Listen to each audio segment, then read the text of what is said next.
You're a dumb idiot when it comes to makeup. Keep on watching, because I'm going to explain it all for you right now. I'm about to give you guys all of the tips and tricks that I use on a daily basis when I do my makeup, so keep on watching. Make sure to moisturize your face before doing your makeup. It makes the world of a difference, and it makes all of your makeup go on so much easier. I like to start off with my eyebrows because I use a eyebrow gel like this. This is called the e.l.f. Brow Lift. I use the brow brush first, dip into the product, and I coat my brows upward. If you have stubborn eyebrows, you can go back and forth with the product. And then you will go back and you will put the brows into place. If you guys don't know what primer is, primer basically is something you're gonna put on before you put on foundation. If I was going to use a primer, it would be to fill in my pores. So I use this one. This is by SheGlam. This is the Birthday Skin Primer. You're just gonna work it into your skin, kind of like it's a lotion. I put way too much. So in the summertime, I don't really like using foundations. I like using tinted moisturizers. I'm gonna use the Laura Mercier tinted moisturizer today. I like blending in my tinted moisturizers with my fingers, but you can use a beauty sponge. You want to make sure not to bring your foundation or tinted moisturizer underneath your eye. The less makeup that's underneath your eyes, the better, because you do not want your under eyes looking cakey. Okay, so now that it's mostly blended in, I'm gonna go in with my beauty blender. Don't forget to bring it down your neck. You never want to be caught dead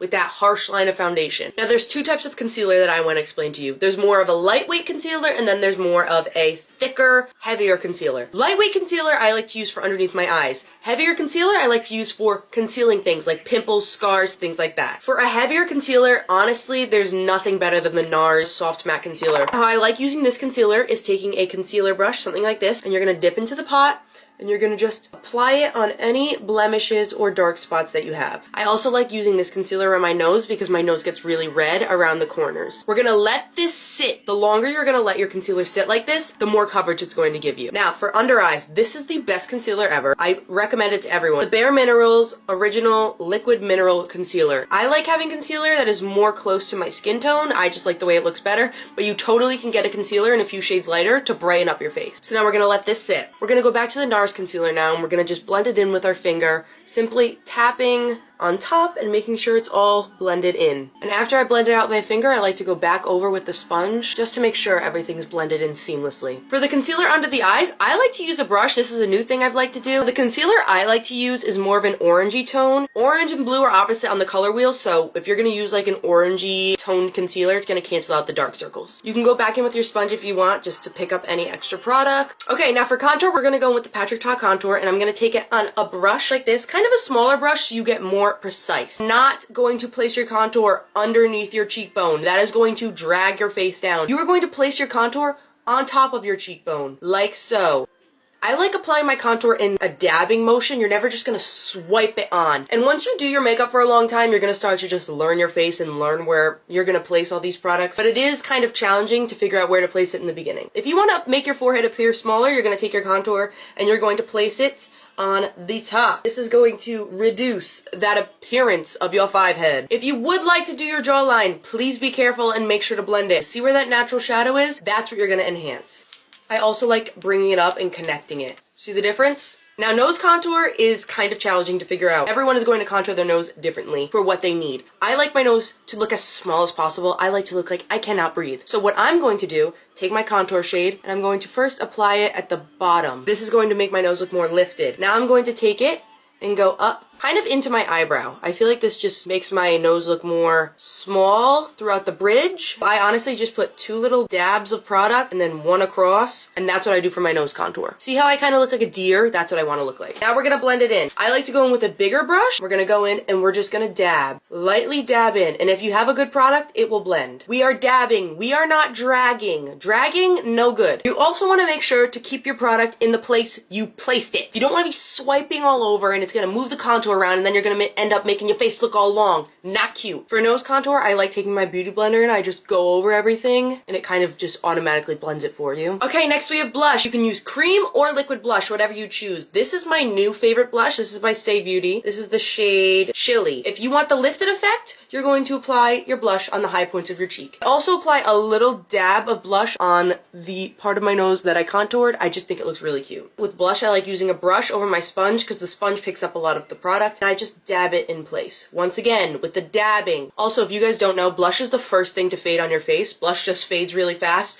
So that's why I like to put a little bit more blush on, because I know it will fade by the end of my makeup. Okay, next is highlighter. I love using liquid highlighter. It's just my favorite thing ever. This is the best liquid highlighter I have ever used in my life. It's by Rare Beauty in the shade Flaunt. I put it on the tip of my nose, and then I'll just do like 2 dots on the high point of my cheek. I blend this in with my finger, and I'll just dab it, and I bring it underneath my eyebrow. Okay, next we have powder. I'm gonna go in with my Charlotte Tilbury powder today. Before you put your powder under your eyes, you want to make sure there are no creases. I like to just dab underneath my eyes to make sure I'm not creased under there. And then you're just going to dab. Do you see already how much more blurred that looks? I used to be scared of powder. I used to be scared, oh my god, I'm gonna look cakey. It's gonna look bad. No, powder fixes everything. So if you have any type of texture, you just put your powder right on it, boom, blurred, gone. Now something that really helps minimize the look of powder is setting spray. I like to take my setting spray and I like to spray my face in between every powder step or every other powder step. It just melts all the products together.